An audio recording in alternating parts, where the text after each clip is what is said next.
Today's guest is the co-founder and the CEO of Stakester, the number one platform that lets competitive gamers bet on themselves. He's the host of the Back Yourself show.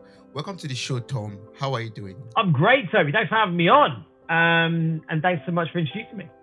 Thank you so much, Tom, for making all this time to speak with me. I've been looking forward to having this conversation with you. It's a great pleasure to have you on this episode of Mirror Talk. I find your story very, very fascinating. The story of you fighting a huge Russian guy for money. Is it possible for you to share this story, Yeah. narrate, how that event acts? Yeah, okay, and fine. So everything? look, okay, so a bit of background, okay. So and it's important. So like my background, I worked in a startup before. I was very lucky. I had a good career in the city, and so when I say in the city, for the international listeners, when you're in London, if you work in the financial services sector, like in a bank, you say you work in the city. So I worked in that sector for a long time.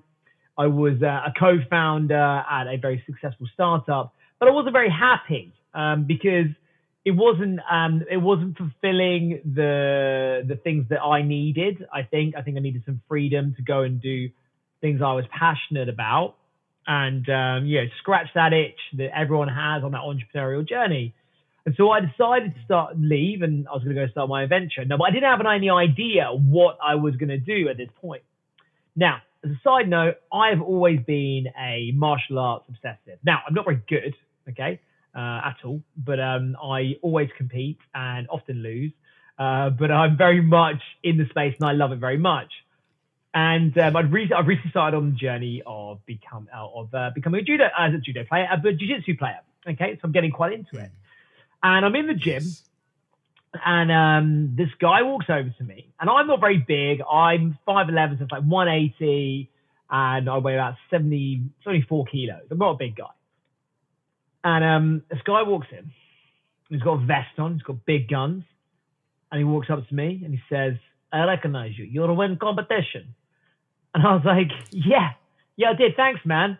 To which he followed up with, "But you look so weak." I was like, "Oh, cheers, bro. Thanks so much for making me feel rubbish about myself. Anyway, why don't you just F off and leave me alone?" And but anyway, he was like, "Well, how about we spar sometime?" And I was like, "All right, mate, I've just met you. Why do you want to spar with me?" But of course, I said, "Yes, I accept this challenge to a duel. Of course I do. I can't be shamed in front of all these people." And it's jiu-jitsu, so the worst that can happen is you just tap out. It's not particularly risky. Anyway, and he's really confident. He's like, "Well, how about we do it for money?" And I'm like, "Yeah, all right, let's do it for money, mate. I'm in." And so he says, "I'll put down $10. I'll put in $10. First one's tapped, they lose." Anyway, the way the story goes, Toby, and the reason I'm telling the story is because I won, and if I didn't win, I wouldn't tell the story. I'd just make it up. But the fact is, he didn't know what he was doing. He got tapped out pretty quick, and he gets really grumpy, and he's like, "You cheat, you'll use your legs." Because I did something called a triangle choke, which is pretty standard stuff, but he storms off, and I was like, whoa, where's my money? And he's like, "I pay you next time." I'm like, no. I don't know who you are. I don't want to know who you are. You pay me now, bro. I have no cash. And I was like, well, there must be an app for this. And so I look at my phone. And of course, there isn't an app for this. And I'm like, boom, Toby, I've got the best idea of all time here. In fact, at that moment, I had the worst business idea of all time. My business idea at the time was, I'm going to make an app where I can wrestle people for money. That is the worst business idea of all time, Toby. No one wants to do that. It's a horrific idea. But I went away and I sat in a cafe, like all good startup stories. I sat in a coffee shop, walking around in the woods with my dog. And then I realized I've got to do this in gaming. Now, the problem is, Toby, the next episode of this story, I have zero qualification to start a gaming company. Okay, when I was growing up, my brother was a gamer, and so I thought gaming was for losers. So I hate gaming. I like real sports. I don't own a console. I don't play any game. I don't do anything. Yeah, I wanted to go into a space that was huge, but I knew nothing about, and I was starting from absolute zero. Then I got down to business and I just started. And that's the story of how Stakester began.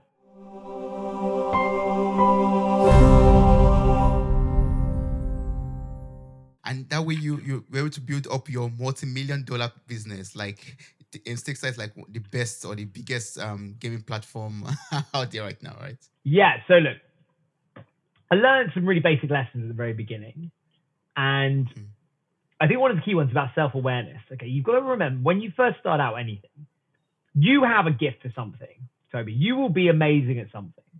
Okay, but there'll be lots of things you're not amazing at. And that doesn't mean you're a loser. It just means that you're good at something and not everything else. It's like you can have exactly. the best rugby player in the world, but if you go and stick him in a swimming pool, he might just sink. Okay, it doesn't mean he's a Mm, loser. It just means he's not a great swimmer. And so that's true. what happens here is I was a bit, look, I know what I'm good at. Okay, I know what I'm good at professionally. And so I was like, okay, I'm going to use those skills. And one thing that I do believe I'm good at is getting people excited about stuff because I've worked in sales. So I needed to build a network. I needed to go and get people, get them excited about my project and bring them in. So I had to go and get experts. So the first thing I did was I went and I spoke to all of my network and I was like, do you know anyone in gaming who right now might be free to help me start something? And I went through my network and I found that a very close friend of mine who used to work for me, her fiance, now husband, he was one of the first co-creators of Grand Theft Auto, one of the greatest games of all time. So I was like, I'm going to go and meet this guy. So I fly over to New York. I sit down with him. I tell him about what I'm trying to build.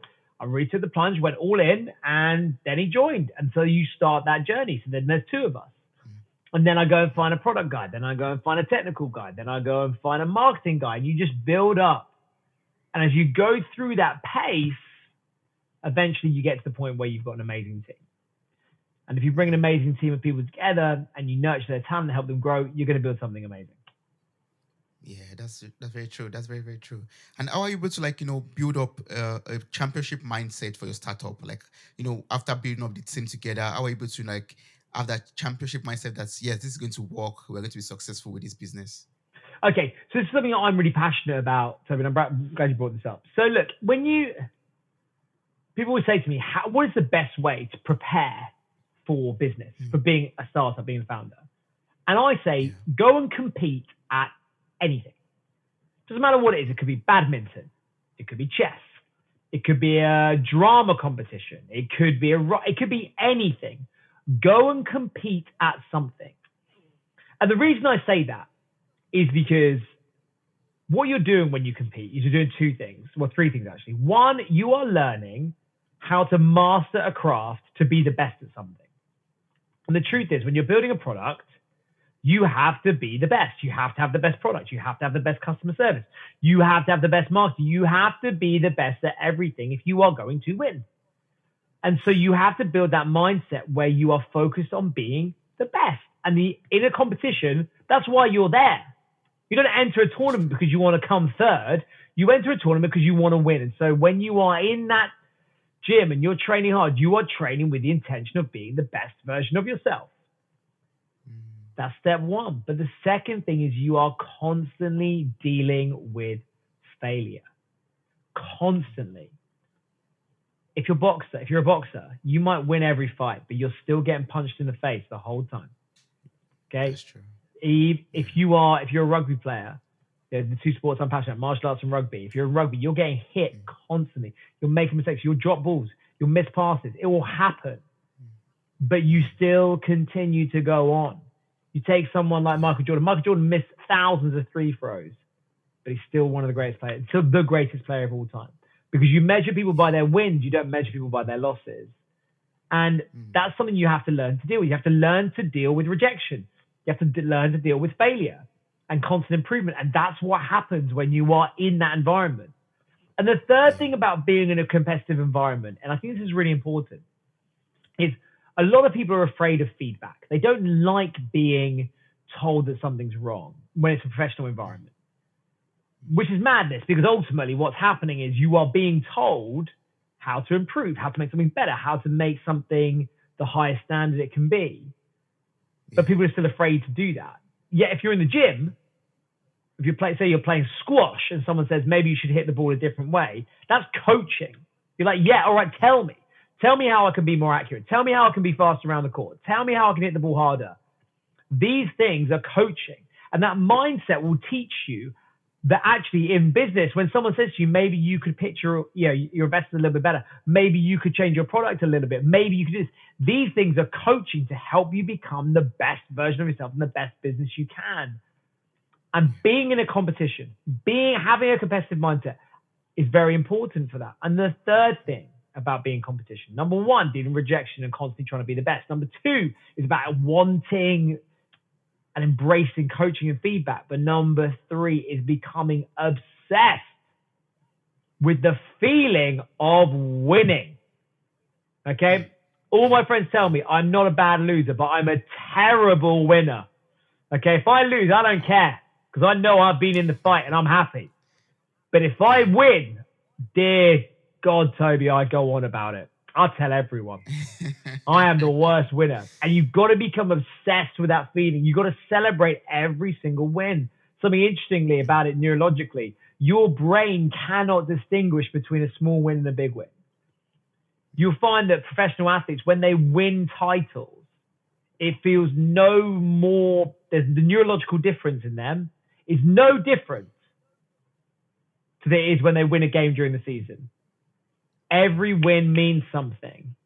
And so you've got to get addicted to that feeling, that serotonin, that dopamine. You've got to get addicted to that feeling when you win. And there you go. Every win that we have, no matter how small it could be, no matter how big it could be, we should celebrate it. We should, Absolutely. You've got to celebrate it. every single one and be grateful for it. Yeah, because you might not get another one for a while. So enjoy it while you got it. But get addicted to that feeling. Yeah. No, in the first point that you make, thank you so much for for explaining all of this to me. I appreciate it. The first point you made, you talked about, you are going to get punched on the way, no matter the kind of battle you are fighting. For example, like in a game of rugby, for example, you are going to still get punched even though you win the game at the end of the day. So I think like some things we have to look out for whenever we're trying to start out a successful business, like you started yours. Like, apart from getting punched, getting disappointed, failing on the way, I think like some things we have to pay attention to in order to avoid some mistakes that are very preventable. Yeah, so look, it's that thing, isn't it? Like the fact is, like the boxing analogy I always think is an amazing one. Okay?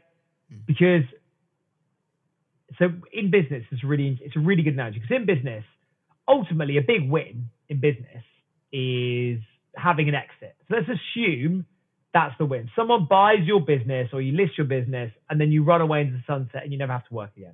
All right, maybe let's say that's the goal. Now, when you go into a boxing match, you don't know when that boxing match is going to end. But it goes one of three ways. Okay? Well, it could go a fourth way, but it's very rare. Okay? Let's assume there's not going to be a draw because draws are so low in boxing. So let's assume it goes one of three ways. You get knocked out early on in the round. You get knocked out. You think you're getting to the end of it. It might even be the 12th round. And you get knocked out and you lose. You could be right at the end. You're winning on points. You're about to get there. Then there's a recession and you get knocked out. Okay? Or it could be the other way. First round. I've built the most amazing product ever. Someone's rocked up. They've bought my business. I'm out. First round I won. It could happen round 7. Or you could get to the end, and it turns out you get to the end, and you win on points. Okay, you still win. You've won on points. But you've done the journey. It's taken you that period of time. It's taken you 10 years. You've done it. Great.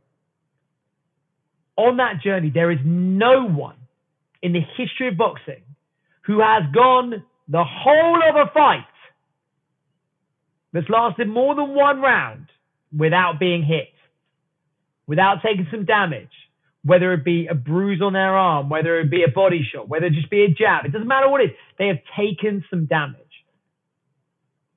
But when you go into that fight, you do two things. One, you prepare yourself physically. Okay? And that's what you do when you are working on a business. You make sure you have enough money, in this analogy, you make sure you have enough money in the tank so you can keep going. So if it takes longer than you think it's going to take, you have enough money to keep going. And that's what the fitness is as a boxer. So if it goes into the depths of that 12th round and you are gassed and you can't breathe and your lungs are burning, and your legs don't work and your hands are broken and you're cut all over the shop, you've still got the money, you've still got that investment that you put in the gym, you still got it to keep going. Yeah. The second thing you prepare for is you learn how to take a punch. Okay, if you are a great boxer, someone like Floyd Mayweather, he will get punched a lot, even though he's the best defensive boxing of all time. But the ones he gets hit with, he knows how to roll with them. He takes them, rolls with them. He feels good. It's going the right way. They don't hit him clean because he has prepared for that. And that's what you have to do as a founder. If you run your own business, anything in life, you've got to accept, I am going to get hit. I'm going to get hit. I'm going to get hurt. You just accept it. It's just part of it. It's not a surprise. No one's surprised when they get hit. Okay? Yeah. And you've got to have that same Yes. same feeling when you go into the ring. Yeah.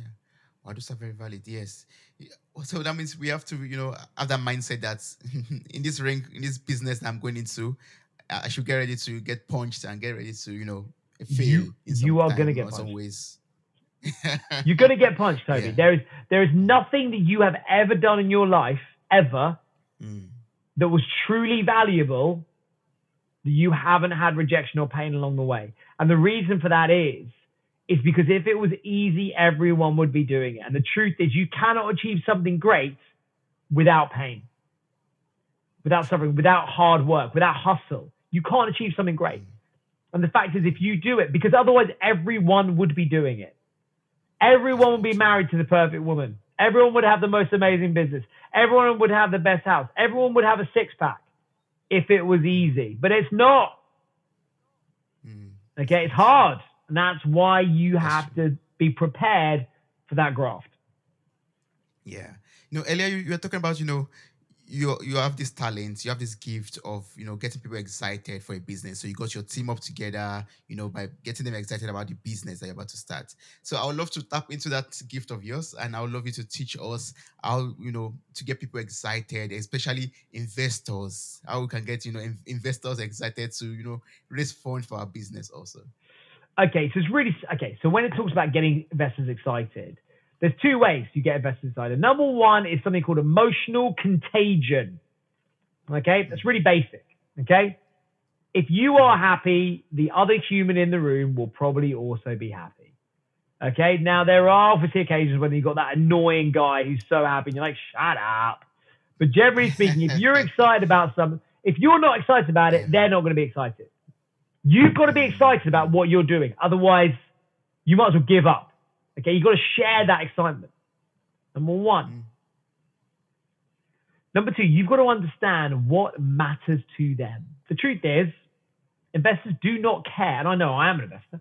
They don't care about you. They don't care about what you're building. Not really. They care a little bit, obviously, because you're another human being, and they don't want to be investing in, nuclear waste, okay, and things that go warming. But generally speaking, they don't care. What they care about is how much money they are going to make from their investments. That's why it's called an investment, okay? And so what you have to do is you have to get them excited about the fact that they are going to make lots of money by putting money in you. It's not a charity they're giving you here. It is an investment to give them a huge return so they do incredibly well. And so your job is to get them excited about that. It's as simple as that. Okay, so you have to say, look, this is where we are today. You are going to invest in my business at X amount. This is my journey to get to Y amount of money, which means you will make squillions, okay? And they're going to be thinking, that yacht, damn, I'm going to get that. It's going to take me 5 years and I'm going to get that yacht. That's what they're thinking. That's what you have to do. And that's how you get people excited. Understand their motivations. Understand what they care about. Liquid IV is a category-winning hydration brand fueling your wellness.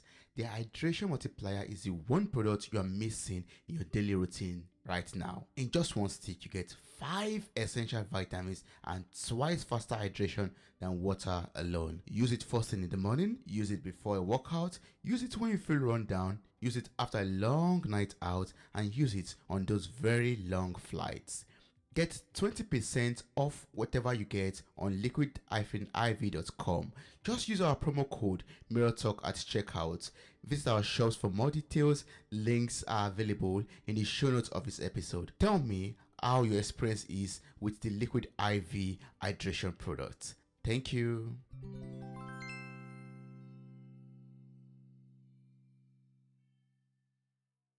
understand what they care about, and also you have to have that faith in your business, also that belief that you're going to succeed. Also, I believe, because you'll be able to Correct. pass across to them if you don't believe in yourself or in your business. Also, yeah, Correct. yeah, wow. So before you started Stakester, for example, how were you able to spot that gap, that favorable spot in a very saturated market of, maybe gaming platform or betting platform for games? How were you able to find that sweet spot that you were able to, flourish in? Okay, so first of all right, I don't believe in gaps. There are billions of people on this planet, and I am not smarter than any of them. Okay? I'm not going to find a gap in the market. That's not what you do. Like, gap in the markets don't exist. And if there's a gap, it's probably because it's a dumb idea. There's a gap in the market for a product that's helped people wrestle against each other for money. What you've got to understand is that it's not about finding a gap. It's not about finding something unique. It's about doing something better. There were other people doing what we were doing, but they weren't doing it very well. And so what I did was I looked at what they were doing. I thought really hard about it. I spent a year doing competitor research. And that's a lot. And I went so hard and so deep. And that was the most valuable time I've ever spent. Our company is 3 years old, but we're not 3 years old. Okay.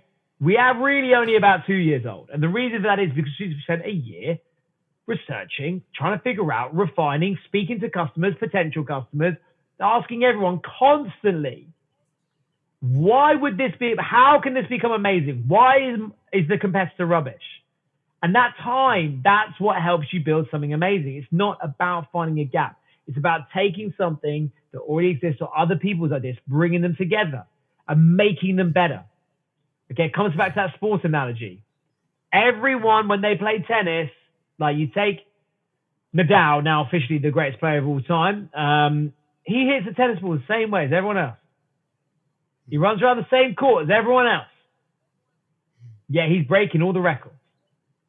And the reason for that is because he's doing it better. It's that simple. Okay? Yeah. Yes. So we just have to find a way of, making our business stand out in the sense of, us doing it better, doing it in a much more unique way, basically. That is Yeah. exactly right. Yeah. Yes, but Tom, I'd love to know something.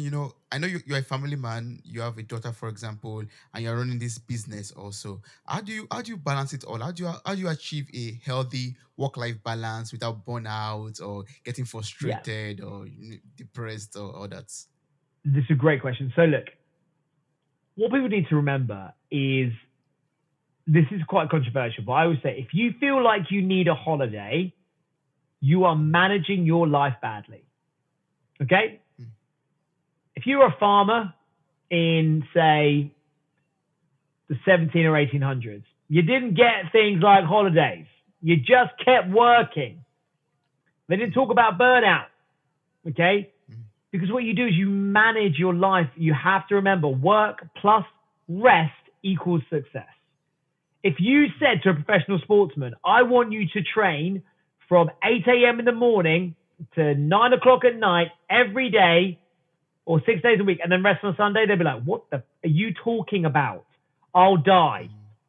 It's not how it works. So you have to manage your day and your life in that way. You have to listen to your body. And it's really simple.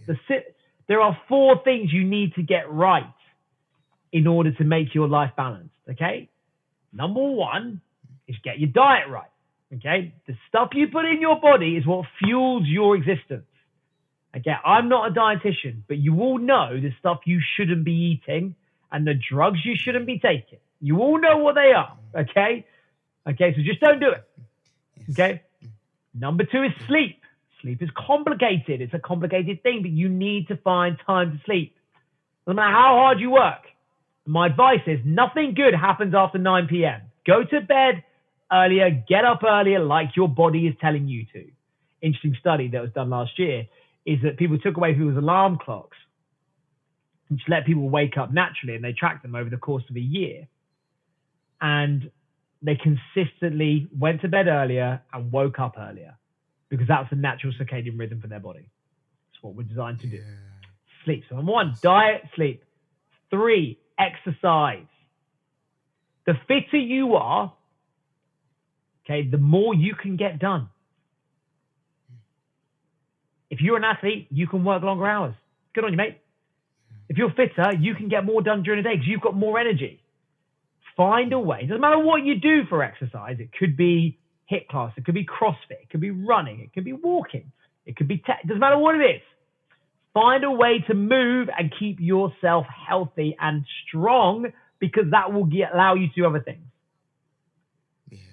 And number Yes. 4, something that people forget all the time, and they don't do enough of it, and people don't really understand the value of it, is you have to find time to forget about the world every single day. Whether that be through mindfulness, through basic meditation, maybe that's active mindfulness, maybe it's reading a book, maybe it's watching a Netflix. Don't know what it is, just switch off from the world. I'm a huge fan of mindfulness. Half an hour, 25 minutes a day. Just get yourself in a space where your brain can relax and you forget about the rest of the world that's going on. You know, to control your thoughts, and that is so beneficial. And everyone who really commits to mindfulness practice and they do it for 6 months, everyone says, that is worth it. I feel better. I feel amazing. And then you don't get tired. And there'll be days when you're a bit knackered, so you rest a bit more. There'll be days when you're not so tired, so you work a bit longer. It is what it is. Listen to your body. Diet, sleep, exercise, mindfulness. It's that simple. Manage that every day. Manage it every day, and you won't get burnout. Just to confirm, but I'm not a doctor. This is just my own personal experience. I love that disclaimer also. Yeah, it's very important to add that to it. Yeah, but I love the fact that I said, we should, listen to our body. Like, when the best time to rest, the best time to work more if you have to work more, for example, and just know how to balance it all up. Yeah, be mindful, sleep right, eat well, and exercise. Exercise is very, very important. Yes. So I love you to tell us a little bit about Stakester, your company. It allows us to play our favorite games for real money and real prize. So can you share more about this and how does it work for listeners out there? Yeah, super simple. So 2 ways you can do it. So number 1, you can pop onto the app and you can pick a game like FIFA. That's the game I like to play. You go on the app. We'll match you with someone else the same skill level. You both put in a little bit of money, and whoever wins takes the pot. It's that simple. Okay. Now, we only do it with skill-based games, so it's not gambling. It's always skill-based. The other way you can do it with mobile games as well. So we get like high score games. So we've got a great game on there called Star Squadron right now, where it's like a classic Space Invaders type game. If you get the high score that day, you win $50. There you go. Simple as that. Yes. And we got over 100,000, 120,000 people playing the game every month. We love it. Wow. Yeah. I'm going to place the information to your website in the show notes of this episode. So I encourage everyone to just check it out and see if something of interest to them also. It's a Please do. Wonderful and very interactive platform. And you also as a podcast like myself, you have your show, and the your podcast show is on the mission to empower those thinking about launching their own startup and turning those who have their own business into superstars, also making them have superstar successes already. So can you tell us about the back yourself show, and tell us about your episodes too. So look, really basically, when I started my company Stakester, I didn't know what I was doing. So I went and spoke to loads of people to get their advice. But I like to speak to people who are having the problem right now, not people who had it 3-4 years ago. If you ask me how good I was at rugby, because I don't play anymore, I tell you, every 6 months I got better. I've forgotten all the times I lost. I was the best player of all time, mate. I could have played for England. Okay? And that's what happens. You lose that, I guess, that clarity of thought. You really understand that emotion, that authenticity. So we interview people who are living the problem right now, who have just come out of the problem and solved it. And we ask them how they solved a certain problem, which all of us face as startups. That might be like, how did you raise money? How did you get people to answer? How did you get people to test your product? How did you run a marketing campaign with zero spend? How did you build a brand? How did you hire your first employee? All those kind of questions that we have as a founder, we try to answer those because those are questions I had, and I had those conversations. I thought, let's start recording those. and we're great. And now we've got a really good measure. We've had, I think now we're up to 11 businesses have been started by people who listen to the show. So we're on to a winner. That's good. Yes, that's good. So anyone who's looking out to starting up a business should listen to your show, the 100%. Back Yourself Up show, yeah. But the Back Yourself show, and yeah, maybe you could get some tips, get some advice on how to start your own business also. But Tom, I'd love you to like share some common mistakes that founders or businesses make. Can you share these mistakes with us and how we could avoid those mistakes? Okay, so there are the biggest mistake that people make, and they make it all the time, and it drives me mad, is just number one thing: speak to your customers or your potential customers. Just talk to them. Because the worst thing you can do is just live in your own little world where you think you know what people are going to do and what they want, but you don't. You're just one person. Go and speak to people and ask them what they want, what they need, what's valuable, what's not. And from there, you're going to get some great value. Yeah. Oh, great. That's awesome. So always listen to your customers, get feedback from them, and work on that. Yeah. Wait, correct. Speak to your customers. Number one rule. Yes. Awesome, Tom. That's great. So what's the best way to connect and work with you? For people out there who still love to ask you more questions, connect with you, or maybe, work with you, what's the best way to do Yeah, that? man. Best thing to do. My place of hanging out is LinkedIn. So I'm just at Thomas Fairey, LinkedIn. So you can find me. I'm the very handsome man on there. You'll recognize my picture because I look like a babe. No, I'm joking. I'm the guy who's got the receding hairline.